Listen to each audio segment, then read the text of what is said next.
만일 그리스도 안에서 우리가 바라는 것이 다만 이 세상의 삶뿐이면 모든 사람 가운데 우리가 더욱 불쌍한 자이리라.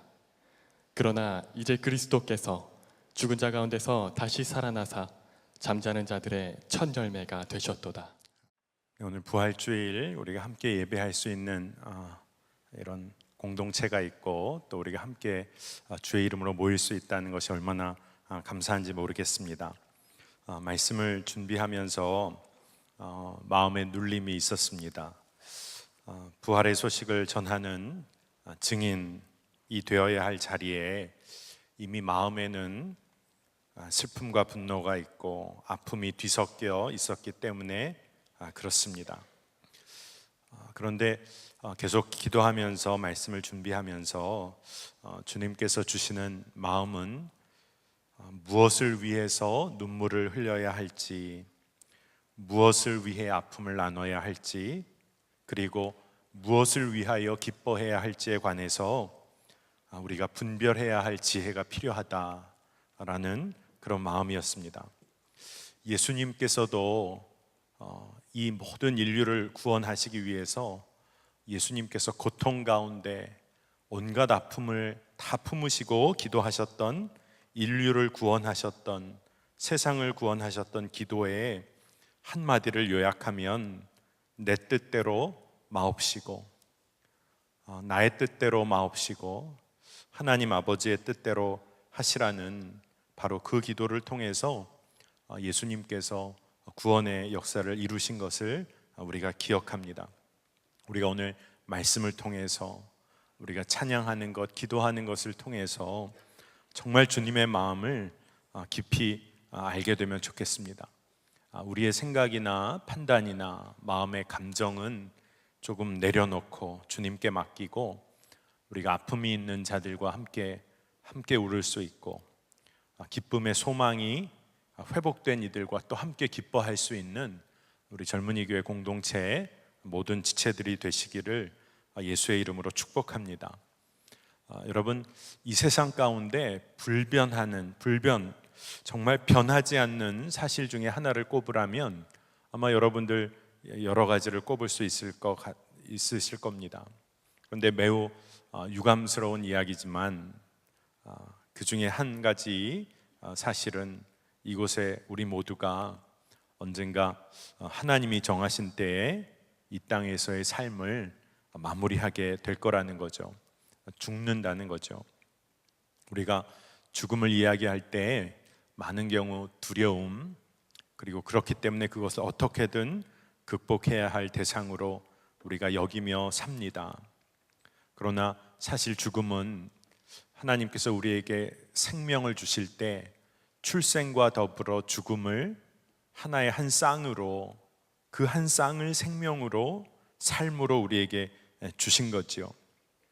그리고 그뿐만 아니라 더 나아가 우리가 꼭 잊지 않아야 할 진리는 예수 그리스도께서 부활의 첫 열매가 되심으로 우리의 그 선물인 우리의 삶을 더욱 풍성하게 하셨다는 것입니다.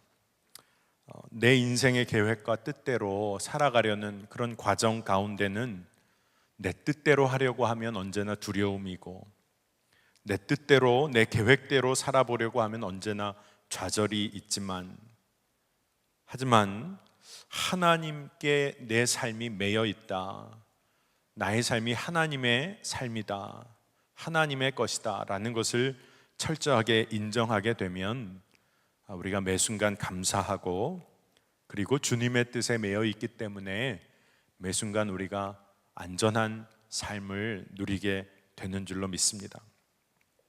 오늘 이 말씀을 가지고 여러분에게 이 말씀의 이야기를 나누면서도 사실 오늘 우리는 부활의 기쁨을 고백하기 위해서 이곳에 모였지만 마음 한편으로는 주중에 일어난 참혹한 세월호 침몰의 사실 앞에 사실 무엇이라 말하기 어려운 현실 앞에 놓여 있는 것도 사실입니다. 하나님이 살아계시고 역사하고 계시다는 것을 고백하기가 쉽지 않은 아주 실제적이고 거대한 절망과 좌절 앞에 우리가 놓여 있습니다. 보다 구체적으로 죽음의 공포와 두려움도 우리 앞에 놓여 있고, 또 분노와 혼란도 우리 앞에 놓여 있습니다. 정말 솔직히 얘기하면 수많은 그리스도인들이 하나님도 참 무심하시다는 이야기가 이 턱 밑까지 올라오는 그런 현실 앞에 우리가 놓여 있습니다. 그저 승리를 주시는 하나님, 전능하신 하나님을 고백하기가 너무나 어려운 현실 가운데 있는 거죠.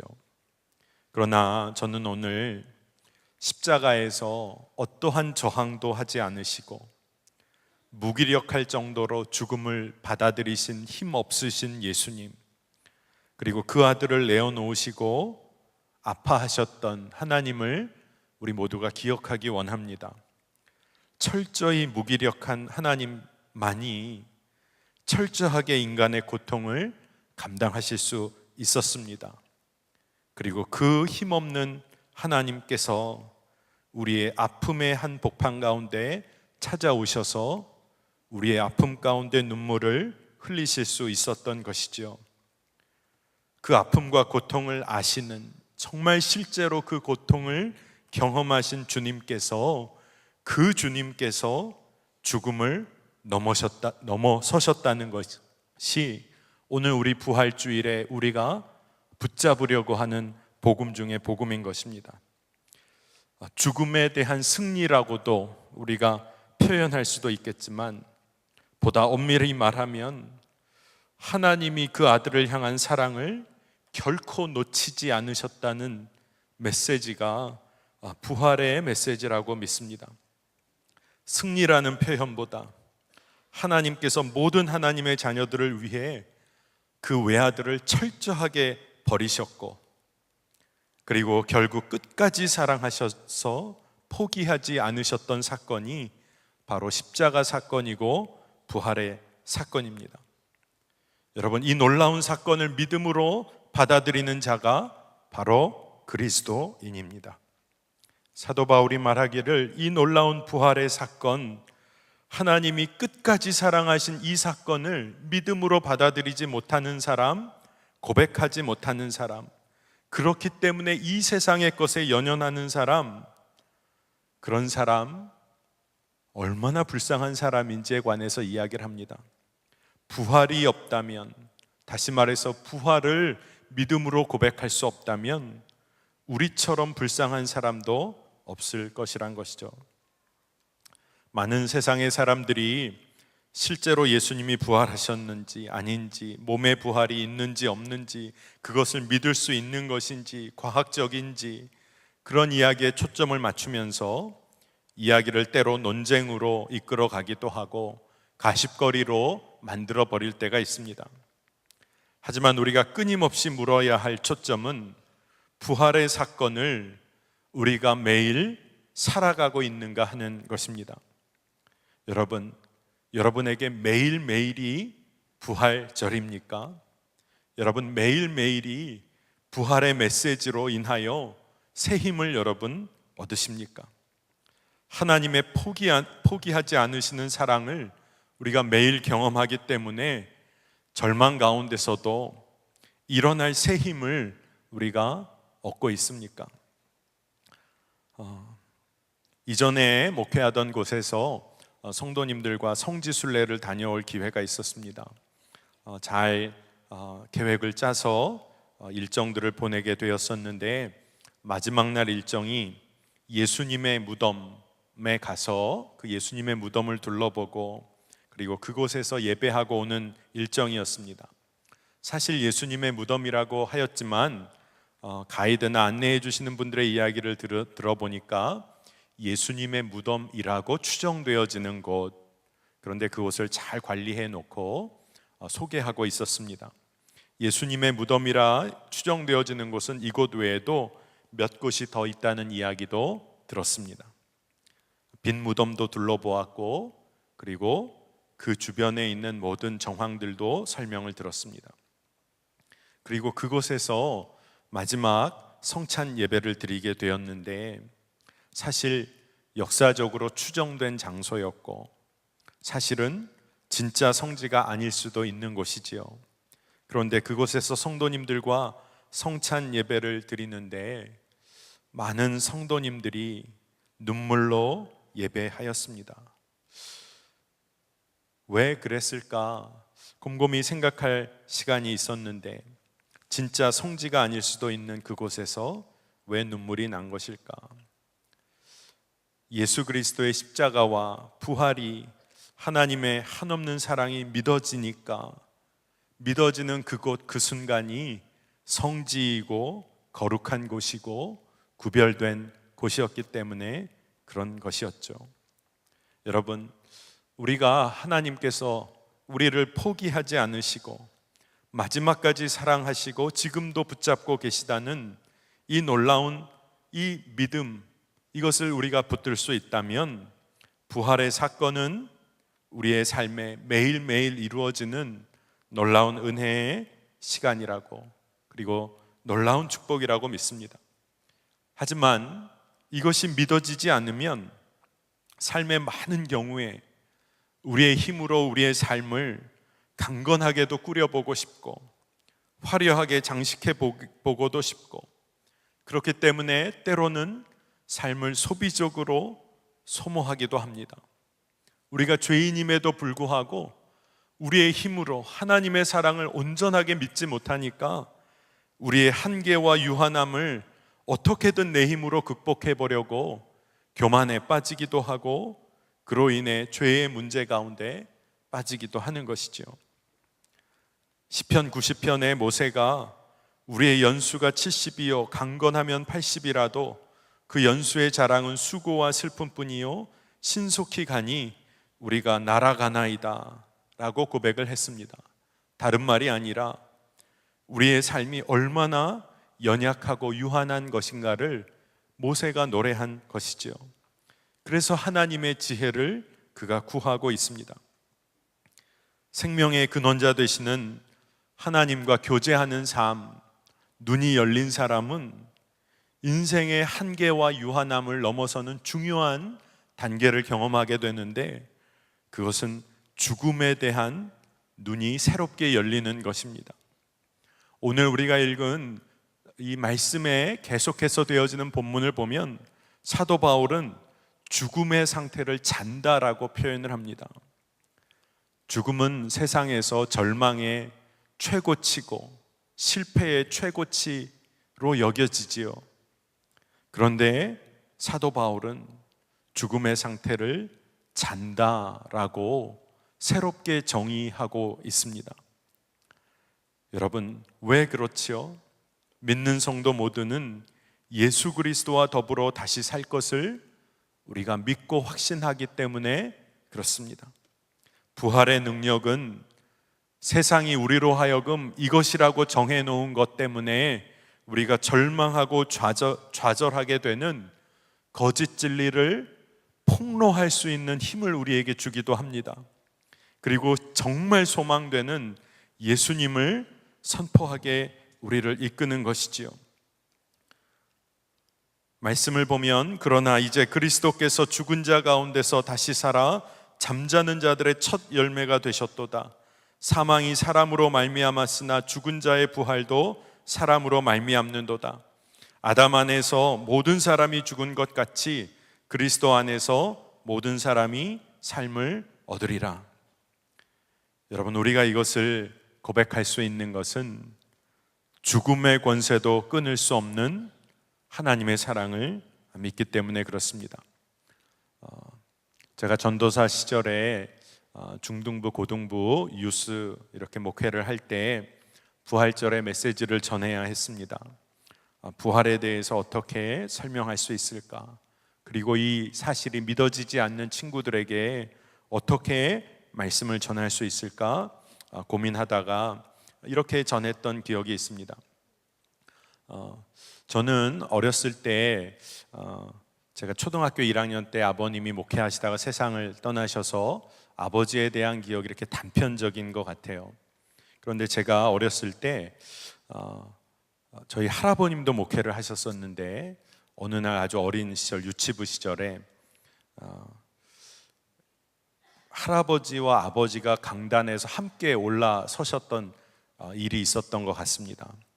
제가 어린 시절에 대예배 때 주변을 서성이다가 그 장면이 제 눈에 들어온 순간 아주 전형적인 옛날 교회 구조인데 가운데 길로 제가 조금 접근하다가 마지막 순간에 대예배 중에 강단 위에 올라가 버렸습니다.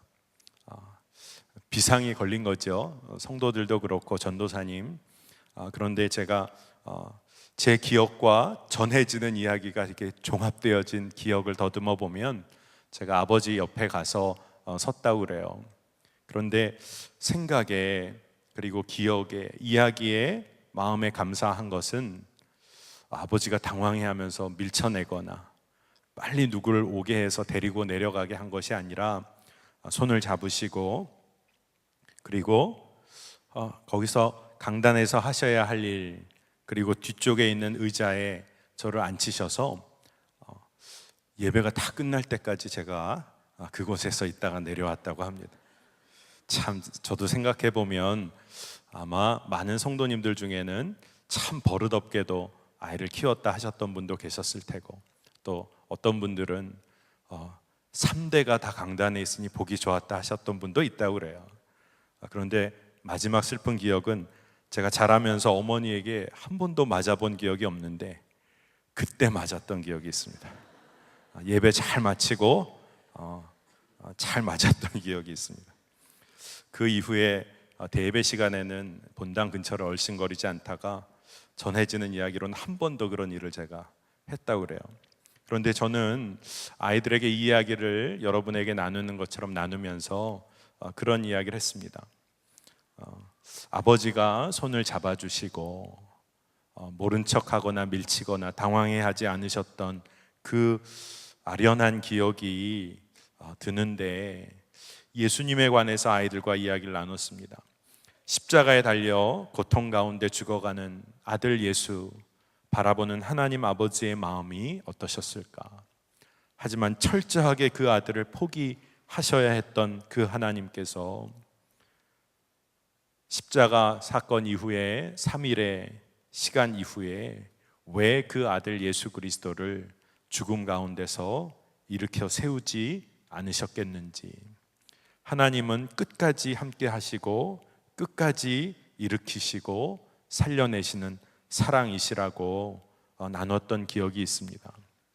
아이들에게도 제가 전도사 때 그 어린 시절에 아버지가 끝까지 손을 잡고 모른 척하지 않았던 것에 관한 이야기와 더불어 이 이야기를 나눴었습니다. 여러분, 하나님은 여러분들과 끝까지 함께 하시는 분이십니다.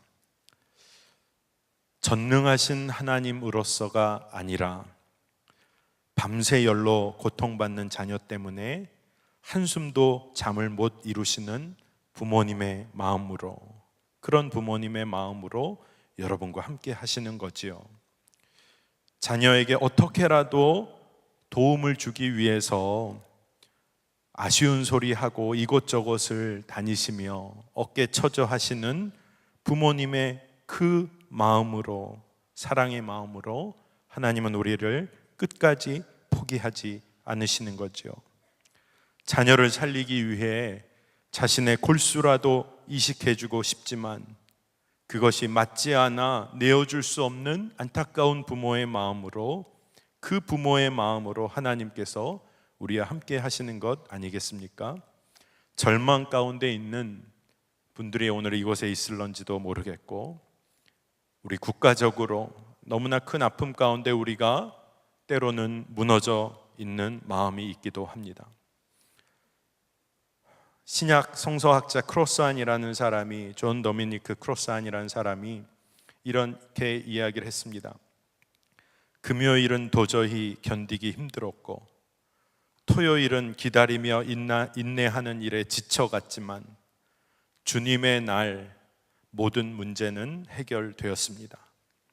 부활의 그 아침 모든 것이 해결되었다는 것은 다름 아니라 하나님께서 그 아들 예수를 포기하지 않으셨음이 드러났다는 거지요. 복음 중에 복음은 하나님이 마지막까지 우리를 포기하지 않으시고 사랑하셨다는 것입니다. 한 선교사님 부부가 안식년 기간에 친구의 집을 방문했습니다. 오랜만에 친구 부부와 오두막 안에서 이야기꽃을 피웠는데 선교사님의 자녀 둘과 친구의 자녀들이 집 밖 호숫가에서 재미있게 제잘거리는 소리도 오두막 안으로 들려왔다고 합니다. 시간이 어느 정도 흘러갈 무렵에 밖에 심상치 않은 소리가 들려서 어른들이 밖으로 나가 보았는데 작은 보트를 메어 놓은 작은 선착장 주변에서 애들이 어찌할 바를 모르고 있었습니다. 왜냐하면 선교사님 막내 아들이 물에 빠져서 그랬습니다. 아버지 선교사님이 물에 뛰어들었는데 아무리 둘러봐도 아들이 보이지 않습니다. 숨을 참지 못해서 물 위로 올라와서 다시 숨을 고르고 다시 내려가기를 몇 차례, 다행히도 물 저 아래에 거의 의식을 잃어가는 아들을 정말 다행히 건져낼 수 있었습니다. 응급조치 취하고 침대에서 깊은 잠을 자게 하였는데 나중에 정신을 차린 아들에게, 작은 꼬마 아들에게 이 선교사 아버지가 궁금해서 하나 물었다고 그래요. 그래, 그 어두운 물 아래 혼자 있을 때 무슨 생각을 했니? 아이가 머뭇거림 없이 한마디 했다고 그래요. 아빠가 꼭 올 줄 알았어.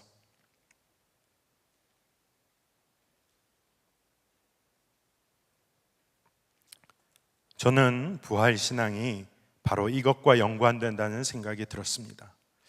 하나님께서 우리를 끝까지 포기하지 않으신다는 것이 믿어지고, 그리고 그 사랑에 인도함 받는 삶을 경험하는 것, 여러분, 그것이면 충분하지 않습니까? 이 믿음을 가진 자들에게 요청되어지는 일이 있다고 생각이 듭니다. 절망 가운데 있는 이들에게 여러분, 당신을 포기하지 않으시는 하나님이 계심을 우리가 증언해야겠습니다. 세상은 우리로 하여금 우리 스스로도 포기하도록 우리를 이끕니다. 우리 스스로의 가치가 없는 존재처럼 우리를 여기게끔 하고 하나님의 자녀를 좌지우지하려고 정말 우리를 억누르지요. 하지만 이 일에 우리가 담대하게 저항할 믿음을 가져야 할 줄로 믿습니다. 하나님의 사랑을 믿지 못하는 불쌍한 자가 되는 것이 아니라 하나님의 끝없는 사랑을 그저 믿고 세상의 절망과 죽음의 문화를 이겨내는 일에 우리가 쓰임받기를 원합니다. 직업과 임금의 격차로 사람을 평가하는 일에 우리 청년들이 당당하게 맞설 수 있기를 축복합니다. 낮고 천한 자로 무시당하고 천대받는 이들을 사랑하고 섬기는 일에 우리 모두가 쓰임받기를 원합니다. 규격화된 행복의 조건을 우리 청년 공동체가 당당히 거절할 수 있는 자로 서기를 원합니다. 이웃의 아픔과 절망을 나의 것으로 품어내고 함께 아파할 수 있는 자들이 이곳에서 일어나기를 원합니다. 대한민국 안에 부패하고 부정의한 일들이 벌어지는 곳곳마다 부활의 믿음을 살아낼 청년들이 이곳에서 세워지기를 기도합니다. 정말 부활의 메시지는 그저 우리가 한 해에 한 번 기뻐하고 즐거워하는 것이 아니라 정말 생명을 살려내는 작은 일에 우리가 쓰임받는 놀라운 축복이자 능력이라고 믿습니다. 오늘 우리가 이곳에 모일 때 세상의 여러 가지 어려운 소식 가운데 우리가 함께 아파하고 슬퍼하는 것은 마땅히 감당해야 할 일입니다. 하지만 무엇을 위해 우리가 슬퍼하고 또한 무엇을 위해 또한 우리가 기쁨을 나눠야 할지를 분별해야 할 줄로 믿습니다. 우리가 어떻게 이러한 일을 감당할 수 있지요? 사도 바울은 말하기를 우리가 질그릇처럼 연약한 존재라고 고백합니다. 그 고백 가운데는 우리 안에 하나님의 영광을 알게 하는 예수의 빛, 예수의 생명이 우리 가운데 있을 때 그 질그릇은 보배를 담은 질그릇, 세상의 어떠한 것과도 비교할 수 없는 가치를 갖는 질그릇이라고 말했습니다. 여러분 모두가 그러한 보배를 담은 질그릇으로 쓰임 받으시기를 축복합니다. 사도 바울의 고백이 우리가 사방으로 우겨쌈을 당하여도 쌓이지 아니하며 답답한 일을 당하여도 낙심하지 아니하며 핍박을 받아도 버림받지 아니하며 거꾸로 뜨림을 당하여도 망하지 아니한다. 그가 고백하였습니다. 우리의 연약함 때문에 깨어지고 갈라지는 우리의 질그릇, 그저 우리가 그것을 인정할 때마다 우리의 연약한 깨어진 틈을 통해서 주 예수 그리스도의 생명의 빛이 세상을 향하여 비추어질 줄로 믿습니다. 우리 산자가 항상 예수를 위하여 죽음에 넘기움은 예수의 생명이 또한 우리 죽을 육체에 나타나게 하려 함이니라. 우리가 말씀을 붙잡아야 할 줄로 믿습니다. 여러분은 하나님께서 포기하지 않으신 하나님의 놀라운 자녀들입니다. 세상 가운데 죽음과 절망의 문화와 영 가운데 스스로를 포기하고 낙심한 이들이 너무나 많은 이때 우리가 부활의 증인으로 우리가 그 일, 정말로 생명을 살려내는 일에 우리가 쓰였으면 좋겠습니다. 부활의 소망이 있기에 우리 믿음을 가진 청년들은 넉넉한 자들입니다. 하나님 앞에서 부자입니다. 여러분, 우리가 이 실제를 우리 삶 가운데 충만히 누리기를 원합니다. 우리가 여는 기도 가운데도 우리가 말씀을 붙잡은 것처럼 예수께서 가라사대 나는 부활이요 생명이니 나를 믿는 자는 죽어도 살겠고 무릇 살아서 믿는 자는 영원히 죽지 아니하리니. 여러분, 믿음을 살아내는 청년 공동체로 우리가 거듭나기를 이 부활의 이 주일에 여러분 예수의 이름으로 축복합니다. 우리 말씀 붙잡고 함께 기도하려고 합니다. 기도하겠습니다. 우리 기도할 때 이렇게 기도하십시다. 끝까지 포기하지 않으시고 나의 삶을 붙드시는 하나님의 사랑, 그 부활의 복음이 믿어지고 붙들어지게 하여 주시옵소서. 절망의 한복판 가운데서 생명을 살아내는 자로 나를 사용하여 주시옵소서. 그리고 우리가 정말로 간절히 기도할 것은 세월호의 침몰의 지금의 상황 가운데 하나님, 가족과 이 민족 가운데 주님 긍휼과 자비를 베풀어 주옵소서. 어떠한 기도의 제목을 주 앞에 올려드려야 할지 주님, 우리 가운데 자비를 베푸시고 긍휼을 베푸시고 하나님, 주께서 우리 가운데 깨닫게 하여 주시고 회복의 영으로 임하여 주시옵소서. 부활의 능력으로 임하여 주시옵소서. 우리 이 시간에 주의 이름을 한번 부르고 간절히 기도하겠습니다. 주여, 주여, 주님, 우리